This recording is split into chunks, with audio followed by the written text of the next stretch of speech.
Oke, gaya itu apa sih? Oke, secara fisika ya, gaya itu pengertiannya adalah tarikan atau dorongan. Di setiap tarikan atau dorongan atau tolakan itu disebut adalah gaya.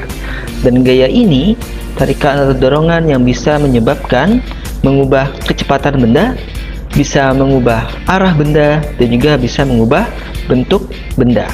Oke, contohnya seperti ini. Misalnya sebuah kursi seperti ini awalnya diam, kemudian kita beri gaya, kita tarik atau kita dorong, maka kecepatannya berubah. Awalnya diam bisa menjadi bergerak. Atau seperti ini, ada seorang naik sepeda, ditarik oleh temannya. Awalnya dia cepat, setelah ditarik maka akan melambat, ya, mengubah kecepatan bendanya. Oke, contoh lain di sini saat bermain bola kasti, ada seorang melempar bola, kemudian ada temannya yang memukul dengan tongkat, maka arah bola itu akan berubah. Contoh lainnya kalau misalnya main bola sepak, kemudian ditendang bolanya maka oleh kiper ditepis, maka tepisan bola itu juga berupa gaya yang bisa mengubah arah bendanya. Oke, kemudian contoh lainnya adalah mengubah bentuk benda. Nah, misalnya tanah atau mungkin lilin plastisin kita tekan, maka bisa berubah bentuknya. Ya, awalnya mungkin besar bisa berubah menjadi pipi seperti ini, ya. Di gaya ada tarikan dorongan yang bisa mengubah kecepatan benda, mengubah arah benda, dan juga mengubah bentuk benda. Oke, lambang dari gaya adalah F dari kata force. Ya, jadi gaya di sini bahasa Inggrisnya bukan style, ya, tapi force. Maka lambang gaya adalah F. Satuan gaya adalah N dari kata Newton. Nah, Newton ini yang menemukan konsep tentang gaya, sehingga namanya diabadikan menjadi satuan dari gaya ini. N adalah Newton. Kemudian gaya ini termasuk besaran vektor. Besaran vektor itu apa? Besaran yang memiliki nilai dan arah. Ya, jadi kalau misalnya besaran memiliki nilai dan arah, maka sebutkan vektor. Gaya ini kan tarikan atau dorongan, maka harus jelas arahnya. Ke atas, ke bawah, kanan, atau kiri, atau arah-arah lainnya. Kemudian alat ukur gaya adalah neraca pegas atau dinamometer. Oke, bentuknya seperti ini.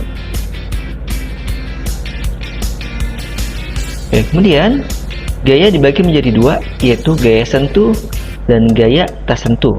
Gaya sentuh berarti tarikan atau dorongannya harus ada sentuhan. Sedangkan gaya tak sentuh, tanpa ada sentuhan pun ternyata bisa tertarik atau terdorong. Oke, contoh gaya sentuh adalah gaya otot.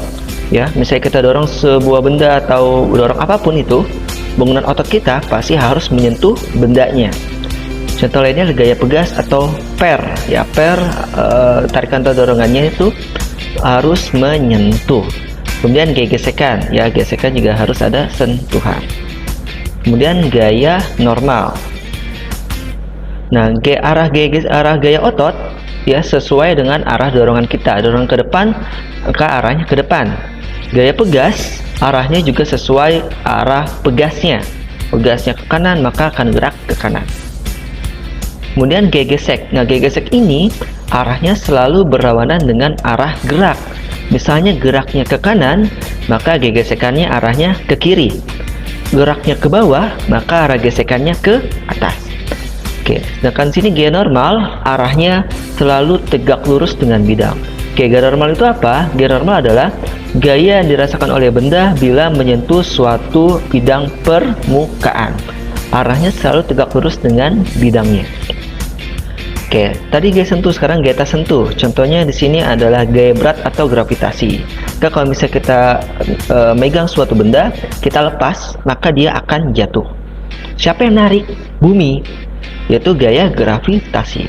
Benda dengan bumi tidak bersentuhan, tapi bisa tertarik.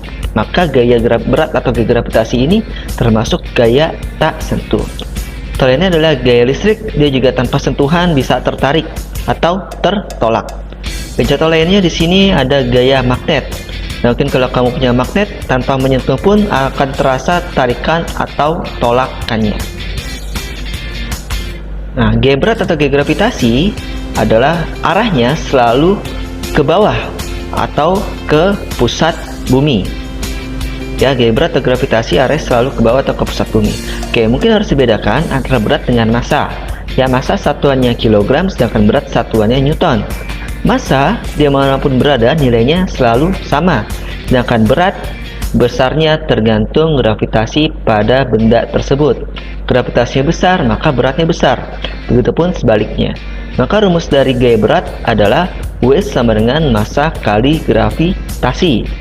Dengan W adalah gaya berat, M adalah massa, G adalah percepatan gravitasi. Untuk gaya listrik dan gaya magnet akan lebih dibahas nanti saat kamu sudah kelas 9. Oke, contohnya seperti ini, perhatikan. Ada sebuah benda di sebuah bidang miring.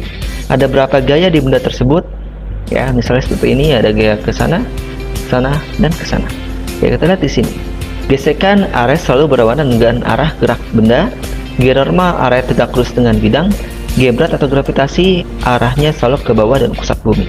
Kita lihat di sini arah ke bawah ini. Berarti ini adalah arah gaya gravitasi atau gaya berat.